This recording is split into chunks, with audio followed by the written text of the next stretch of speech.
Welcome to 100 Yards Football. Today, I have my NFL game preview, the Dallas Cowboys and the New England Patriots. So if you like the video today, please come in and share it. I'm your host, Vincent Turner, and I want to give special thanks to my producer who's making it happen today, Mr. Logan Landers. The Cowboys and the Patriots game preview. I'm going to start with the Dallas Cowboys. A lot of people who've been following 100 Yards of Football knows that there's three teams that I love when I follow this sports entertainment world. I'm 63 years old. I don't mean to put my age out there, but I'm going to tell the truth. The team that comes at the top of my list that I really used to get highly upset, and I've been following this team since I was 6 years old, going back to 1966, Tom Landry, Don Perkins, Don Merida, Bob Hayes, Bob Lilly. It's the Dallas Cowboys. And when you look at the Cowboys' history, 5 Super Bowl championships, but they haven't won one since 1996. So I'm getting a little concerned if I ever see this organization win another Super Bowl before I go to glory. And I don't mean to get personal, but this is why I like these podcasts and these videos, because you can say what you want to say. Coming into this year, the first 2 games of the season, the Dallas Cowboys were 2-0. And I talked to a lot of Cowboys fans who have the same passion as I do. Cowboys Nation is at a high level all across the world. And I was talking to some Cowboy fans, and I said, you know what? This year, this team feels like, before the even season started, I said this could be a really serious Super Bowl contending team. Granted, they're in a tough division, the Philadelphia Eagles, who right now I consider the best team in the division. But I just said to myself, this team has Super Bowl aspirations. I looked at the offense. Dak Prescott, top 10 quarterback. CeeDee Lamb, top 5 receiver. I felt good about my man from the 901, Tony Pollard. The offensive line, even though it's older, Zach Martin and Tyron Smith are great veterans that's played a lot of football. Defensively, we got one of probably the best player in the game. If a lot of people want to argue, Michael Parsons. We still got DeMarcus Lawrence. Trayvon Diggs is considered one of the top corners. He's out for the year now. And then we ended up getting Stephon Gilmore, who was Defensive Player of the Year in the National Football League in 2019, was a Super Bowl member of the New England Patriots. And after the first 2 weeks, I said, Dallas beating the Giants on Sunday night sent a message throughout the league. Then coming back and beating the Jets without Aaron Rodgers still looked impressive. Scored 70 points in 2 games and only allowed 10. Going to Arizona, even with the injury to Trayvon Diggs, I still, in my heart, in my mind, said Dallas is going to be 3-0 after this weekend, and we should have no problem still be considered as one of the best teams or the best team in the National Football League. But what I couldn't stomach, what I couldn't understand, and I'm going to say this today in Cowboy Nation, that loss last week was very embarrassing. And I hope that Dallas comes back with a better effort against New England. Let me state last week, Josh Dobbs got his first win as a quarterback, as a starter. He was 0-4 as a starter, 189 yards passing, 2 touchdowns. Jonathan Gatton got his first win as a head coach. Arizona offensively scored on 5 consecutive possessions in the first half. Dallas got penalized 13 times for 107 yards, 10 penalties in the first half. The running game.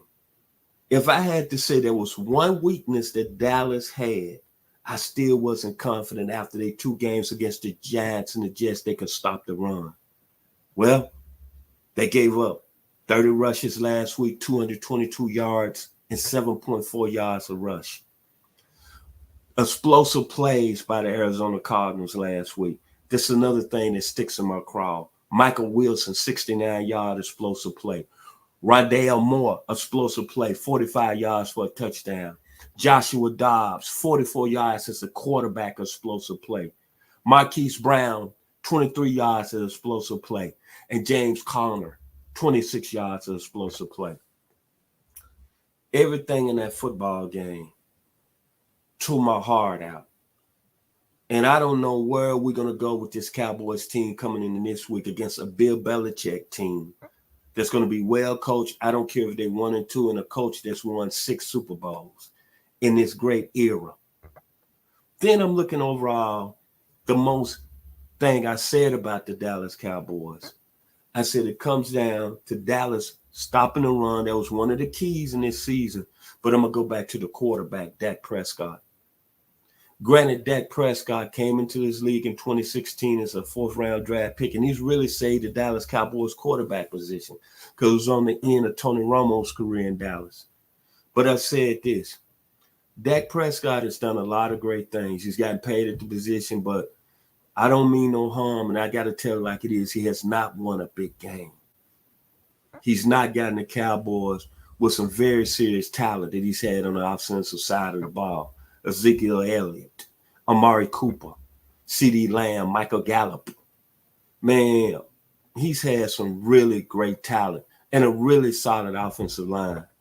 And last week, his pick on the goal line with 3 minutes left, and the pass he threw just brought back eerie memories of him playing bad football at the end of the year when he threw 15 interceptions. The Dallas Cowboys, to me, I don't know how they're going to do this year or what direction they go in this game against New England. But I know this. Great teams are consistent. 92-96 Dallas Cowboys, Russell Maryland, Tony Tolbert, Charles Haley, Chad Hennings, Troy Aikman, Emmitt Smith, Michael Irvin, Kevin Smith, James Washington, Darren Woodson, Darryl Smith, Kenny Norton Jr., Robert Jones. The one thing about that coach team with Jimmy Johnson, they was consistent. Consistent, and that's what great teams do. The New England Patriots, consistent under Bill Belichick. And by me talking consistent, this week the Cowboys play against a team, even though the New England Patriots are not like they were 4 or 5 years ago under Tom Brady. But I'm going to tell you this. Mac Jones is still a very decent quarterback. He was 15-29 for 200 yards against the Jets last week in a win. Ezekiel Elliott, who the Cowboys let go in our season, had 80 yards on 15 carries. And their defense had 3 sacks of Zach Wilson last week.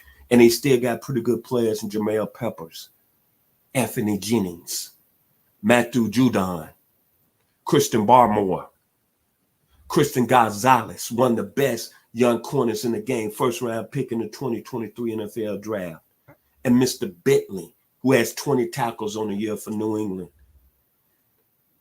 Sunday at 4:25, this is a critical game for the Dallas Cowboys, and the Cowboys getting back on the right horse or the right train and showing the country that they are a team that we can talk about being a Super Bowl contender. They have the talent, they have the depth. But last week against the Arizona Cardinals, it was one of the most embarrassing losses in Cowboys history. Consistent football teams with great players don't lose games like that. They just don't. After you went 2-0 on the year, you had 2 big victories, and everybody was talking about you being Super Bowl bound. And to be honest, it should have been uglier. The only good positive thing I got out of this football game last week is Tony Pollard being from my hometown, the 901 Memphis, Tennessee, Orange Mound, Melrose High School, University of Memphis, had 23 carries, 122 yards, and he had a 31-yard explosive play. Cowboy Nation, it's very simple to me. Very important game against the New England Patriots. I'm taking the Cowboys in a close one, 21-17. But what I want to see consistency on both sides of the ball. Great football teams don't lose games like this. Look what the Philadelphia Eagles, I'm sorry, done on Monday night. They went down to Tampa Bay and played a much better team than Arizona, and Baker Mayfield and Mike Evans, and came away with a very impressive victory. You got to think, as I get quiet this moment, where are the Cowboys when we talk about going to the next level? Are they in the realm of the 49ers, the Eagles? The answer at this moment is no, because them organizations are consistent. Consistent. Can we say the Chiefs? No. I'm going to say this. I don't think Dallas right now is a better football team than the Detroit Lions. That's all I have to say here on 100 Yards Football. Me being a Cowboys fan for 66 years, I was extremely disappointed. 60 years. I'm sorry. I'm 63. 60 years. If you weren't disappointed as a Dallas Cowboy fan from last week, I don't know if you're a Cowboys fan or not. If you liked the video today, please come in and share it. I'd like to give special thanks to my producer, Mr. Logan Landers, Mike McCartney, and Dak Prescott, and Dan Quinn. Please fix the problem on Sunday against the New England Patriots, because last week you were horrible, and it was embarrassing. And the Arizona Cardinals disrespected the Cowboys organization. Like the video, please come in and share it. I'm your host, Vincent Turner. Thank you to my producer, Mr. Logan Landers. Y'all have a wonderful rest of the day here on 100 Yards of Football.